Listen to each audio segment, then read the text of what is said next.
We're always told this story about the Great Divergence, that moment when the West just surged ahead of everyone else, technologically. But what if that whole story is, well, wrong? What if the real leap forward was supposed to happen almost 2,000 years earlier, and we've been living in a delayed timeline this whole time? Just let that sink in for a second.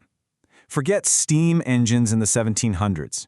Instead, picture mechanical computers and incredibly advanced engineering thriving right alongside Roman legions and Greek philosophers. It sounds like total sci-fi, right? But the crazy thing is, the seeds for it were actually there. Imagine a world where the brilliant, theoretical minds of the Greeks, with all their math and astronomy, were powered by the practical, sustainable engineering of the Persians. I mean, these guys could literally make ice in the desert. This isn't some fantasy novel. It's a potential history that's built on real-world evidence. So, let's dig into the proof.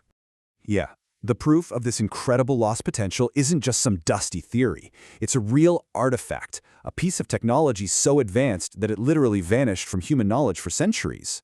1,500. Okay, just remember that number. It represents a huge gap in technology, a 1,500-year-long silence in human ingenuity.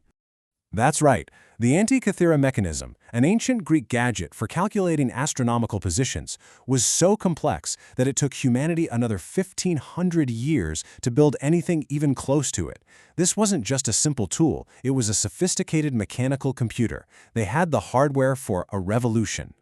And it wasn't just the hardware. They had the intellectual software to go with it.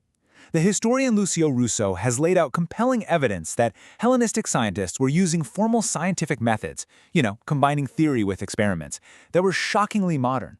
They had the math, they had the models, they were right on the verge of a full-blown scientific revolution. Meanwhile, over in Persia, you had engineering that honestly puts some of our modern tech to shame. They built these incredible structures called yakhchals that could create and store ice in the middle of a blazing hot desert, all with zero electricity. They were masters of what we'd now call passive tech, these brilliantly efficient, low-energy solutions for a really tough climate. Okay, so if you've got all these pieces on the board, the Greek science, the Persian engineering, why did the whole thing just fizzle out? Why did progress grind to a halt for more than 1,000 years? Well, this brings us to the real tragedy at the heart of our story, the Great Forgetting. It's the central mystery, isn't it? With all the ingredients for a technological explosion right there, what on earth went wrong? And the answer isn't just some historical trivia. It's actually a pretty stark warning for us today. It turns out progress isn't a one-way street. Advanced knowledge is incredibly fragile. It needs a stable society to protect it, to teach it, and to build on it. And when those great ancient empires started to crumble, all that complex knowledge just shattered with them. Skills that took centuries to build were lost in a single generation, all because they took their stability for granted. And this table just shows how painfully close the Roman Empire got to making it all happen. I mean, look at that left column. They had huge integrated markets, a strong legal system, specialized labor, all the key ingredients for an economic takeoff. But then you look to the right and you see what was missing. They didn't have a new energy source to replace muscle power, there was no real push for mass production, and, most crucially, they just never got around to systematically applying all that brilliant Greek science to solve real-world problems. It was a massive, historic near miss. So why are we digging all this up? Because this ancient history isn't just a curiosity. It's like a mirror. It reflects our own time. The challenges they faced, preserving knowledge, choosing the right tech path, they haven't gone away. They've just gone digital. Just think about it. The grand, ambitious goal of the ancient Library of Alexandria was to gather all of the world's knowledge into one single physical place. Now, what are we trying to do today with large language models? The exact same thing, just in a digital form. We are literally building a new Library of Alexandria. So let's call it the Alexandrian AI model.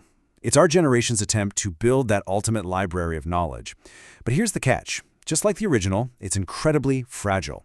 All of this amazing knowledge depends on a ridiculously complex global web of power grids, cooling centers, and servers, an infrastructure that we all just kind of assume will be there forever.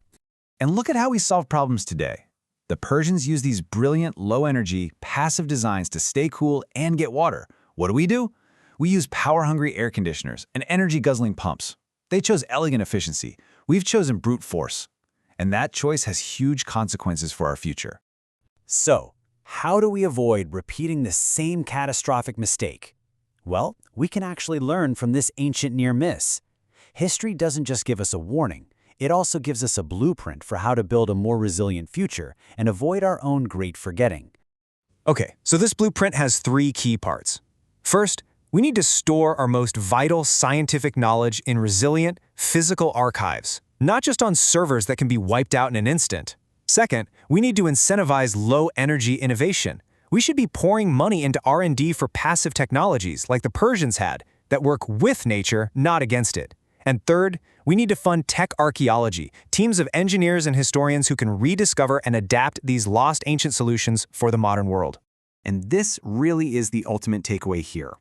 We love this comforting idea that progress is just this unstoppable line always moving up. But it's not. It's not a line at all. History loops back on itself. Civilizations rise, they fall, and knowledge can be lost just as easily as it's gained. Our own technological peak is absolutely not guaranteed to last forever. So I'm going to leave you with this one final question. Our entire society is built on this digital foundation that feels so permanent, so indestructible. But you know what? So did the stone aqueducts and the great libraries of the ancient world. So what are the pillars of our own civilization that we, right now, are just assuming will last forever?